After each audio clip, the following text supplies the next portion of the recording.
aku yang ngaku ulama harus betul-betul memiliki ilmunya ulama. Kalau ngaku ulama tapi darinya belepotan, sangat menjijikkan. Kaffara yukaffiru kufron,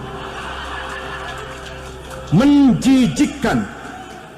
Apa menjijikkan itu apa? Menggilani bahasa Jawa. Yang bukan ulama jangan suka berbicara atas nama ulama, walaupun pakai gamis atau pakai sorban, jenggotnya panjang.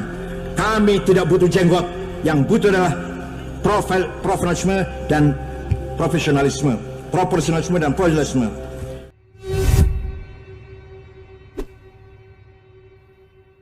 Kalau kita bicara jenggot, Nabi kita berjenggot, lalu kenapa antum nggak berjenggot? Kira-kira kalau antum ketemu sama Nabi SAW, Nabi nyuruh dan beliau berjenggot.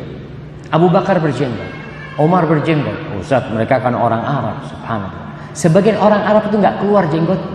Sahabat Nabi itu ada yang tidak keluar jenggotnya, ada.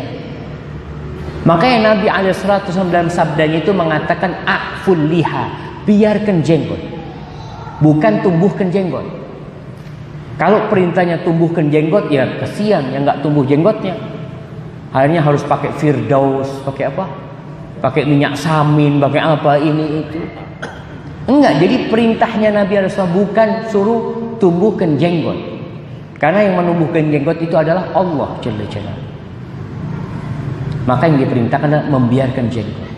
Kalau kita bicara hukum wajib dan sunnah, kita nih jamaah, kalau dapat perintah dari Nabi SAW, kenapa antum harus tanyakan itu?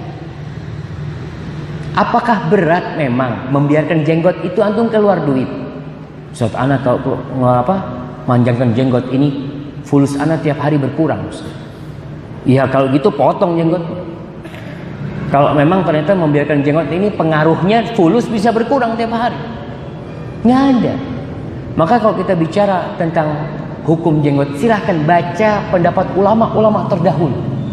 Kalau kita baca ulama-ulama sekarang ini macam-macam pendapat. Tapi kita tahu masalah jenggot ini sudah dibahas oleh Imam Syafi'i, di masa Imam Malik, di masa Imam Abu Hanifah. Gimana sih mereka? Soalnya terkadang sekarang ini Anda melihat beberapa fatwa dari orang-orang yang membolehkan mencukur jenggot, umpamanya dia pakai fatwa ulama-ulama baru yang mereka nggak masalah. Ini ulama baru mengatakan seperti ini. Masalah jenggot ini bukan masalah baru, bukan masalah kontemporer, bukan. Kayak kalau masalah kontemporer butuh fatwa yang ijtihad ulama baru. Ini nggak ada ini di masa itu. Maka kita ingin tahu gimana fatwa ulama-ulama, ijtihad ulama duduk untuk berbicara. Iya, karena masalahnya baru muncul di masa kita. Kalau masalah ini mulai zaman Nabi SAW, kenapa dibutuhkan fatwa ulama kontemporer? Kita berarti meremehkan ulama-ulama terdahulu. Makanya dibaca. Jadi sekali lagi berkaitan dengan hukum jenggot ini, jamaah, antum nggak usah ribut-ribut. Para sahabat Nabi itu sifatnya apa? Sami'na wa ata'na. Tidak terlalu menggunakan filsafat macam-macam, enggak. Nabi nyuruh ini ya sudah tak lakukan. Pernah Nabi SAW sholat, kemudian beliau membuka sandalnya. Karena dulu sholat, sunnahnya sholat itu pakai sandal.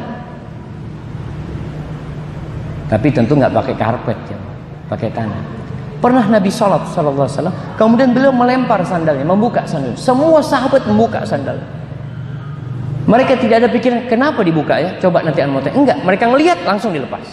Sebagai bentuk ya tadi mengikuti Nabi SAW. Jadi sebenarnya kalau kita lihat agama kita ini mudah, nggak ruwet sebenarnya.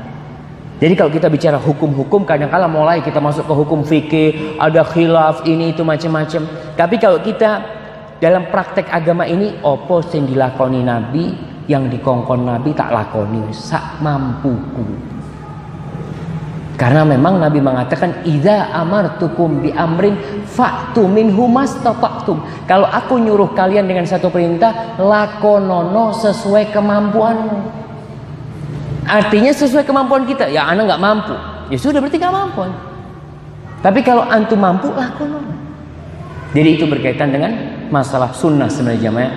Karena kalau sudah bicara sholat berjamaah Ustaz, wajib apa sunnah Ustaz? Ada yang mengatakan wajib, ada yang mengatakan sunnah. Sudahlah, antum bisa berangkat ke masjid, berangkat ke masjid. Antum dapat pahala. Selesai, antum terlepas dari perdebatan yang terjadi. Masalah jenggot, ana tanya, antum kalau biarkan jenggot dapat pahala enggak? Ya yakin dapat pahala. Ya sudah, antum amalkan hal itu. Kenapa harus ditinggalkan? Sebagian mengatakan enggak, ana mencukur supaya orang tahu sunnah. Apakah Nabi SAW mencukurnya?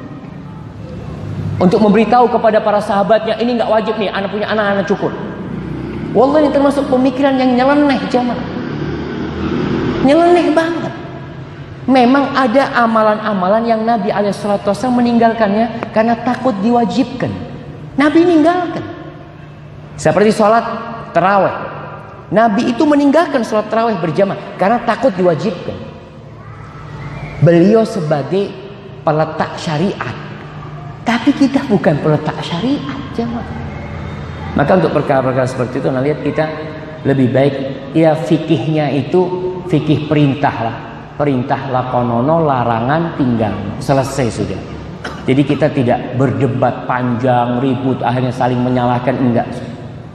Hadza wallahu a'lam bishawab.